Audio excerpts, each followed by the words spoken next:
সময় আমাদের জীবনের সবচেয়ে মূল্যবান সম্পদ। যদি আমরা এটিকে সঠিকভাবে ব্যবহার না করি, তবে এটি ধীরে ধীরে আমাদের হাত থেকে ফসকে যায় এবং আমাদের অনুশোচনা ছাড়া আর কিছুই থাকে না। অনেক সময় মানুষ ভাবে যে অল্প সময় অলস বসে থাকলে কোনো ক্ষতি হবে না, কিন্তু এই অলসতা ধীরে ধীরে আমাদের অভ্যাসে পরিণত হয় এবং আমাদের উন্নতির পথে সবচেয়ে বড় বাধা হয়ে দাঁড়ায়। এটি এমন এক যুবকের গল্প যে অলসতা এবং সময়ের অপচয়ের কারণে অনেক সুযোগ হারিয়েছিল। তবে যখন সে তার ভুল বুঝতে পারে, তখন সে তার জীবন পুরোপুরি বদলে ফেলে। এই অনুপ্রেরণামূলক গল্পের মাধ্যমে আমরা বুঝব কেন আমাদের কখনো অলস বসে থাকা উচিত নয় এবং কিভাবে ধারাবাহিক প্রচেষ্টা আমাদের সফলতার দিকে নিয়ে যেতে পারে। একটি ছোট্ট গ্রামে রবি নামে এক যুবক বাস করত। সে পড়াশোনায় মেধাবী ছিল এবং তার বাবা মা আশা করেছিলেন যে বড় হয়ে সে বড় কিছু করবে। কিন্তু রবির একটি বড় দুর্বলতা ছিল, সে অলস থাকতে খুব ভালোবাসত। যখনই তাকে কোনো কাজ দেওয়া হতো, সে তা এড়িয়ে যেত এবং বলতো, এখন তো অনেক সময় আছে, পরে করব।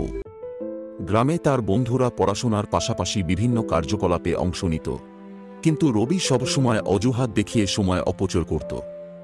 তার মা তাকে বারবার বুঝিয়ে বলতেন, বাবা, কখনো অলস বসে থেকো না, সময় অমূল্য। কিন্তু রবি এই কথাগুলি বোঝেনি।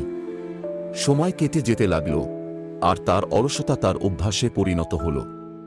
সে সারাদিন এদিক ওদিক বসে থাকত, কখনো খেতে ঘুমিয়ে পড়ত, আবার কখনো বন্ধুদের সঙ্গে ফালতু গল্প করত। একদিন গ্রামে এক বৃদ্ধ সাধু এলেন।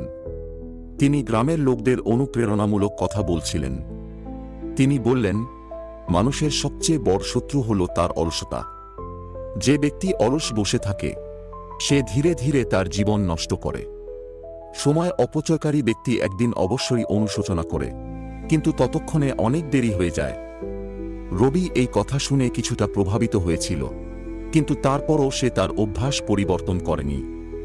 কয়েক বছর পর গ্রামে একটি বড় কোম্পানি এলো, যারা যোগ্য যুবকদের চাকরি দেওয়ার জন্য ইন্টারভিউ নিচ্ছিল। রবির বন্ধু মুরতজা এবং কিরণ এই সুযোগের পুরোপুরি সদ্ব্যবহার করল এবং চাকরি পেয়ে গেল। রবি ইন্টারভিউ দিতে গিয়েছিল, কিন্তু যখন তাকে জিজ্ঞাসা করা হলো সে এতদিন কি শিখেছে, তখন তার কাছে কোনো দৃঢ় উত্তর ছিল না।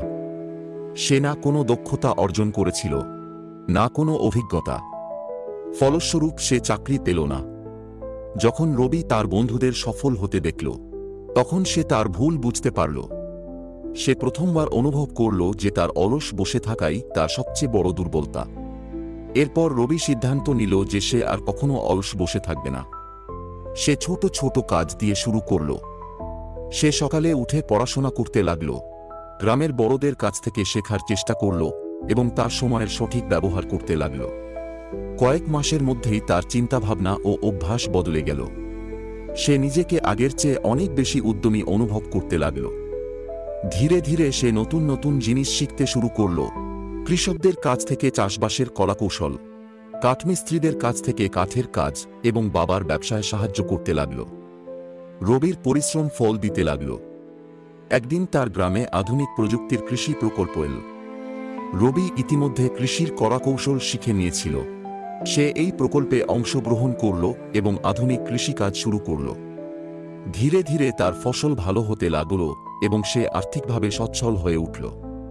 এখন গ্রামের লোকেরা তাকে এক অনুপ্রেরণা হিসেবে দেখতে লাগল। একদিন সেই সাধু আবার গ্রামে এলেন। এবার রবি তার কাছে গিয়ে তার পরিবর্তনের গল্প শোনাল।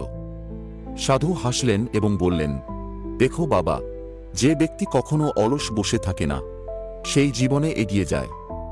রবি মাথা নিচু করে বলল, আপনি ঠিক বলেছেন, আমি আর কখনো সময় অপচয় করব না। এরপর রবি গ্রামের যুবকদের অনুপ্রাণিত করতে শুরু করল এবং তার অভিজ্ঞতা থেকে তাদের শেখাতে লাগল কখনোই অলস বসে থেকো না, কারণ অলস বসে থাকাই সবচেয়ে বড় পতন।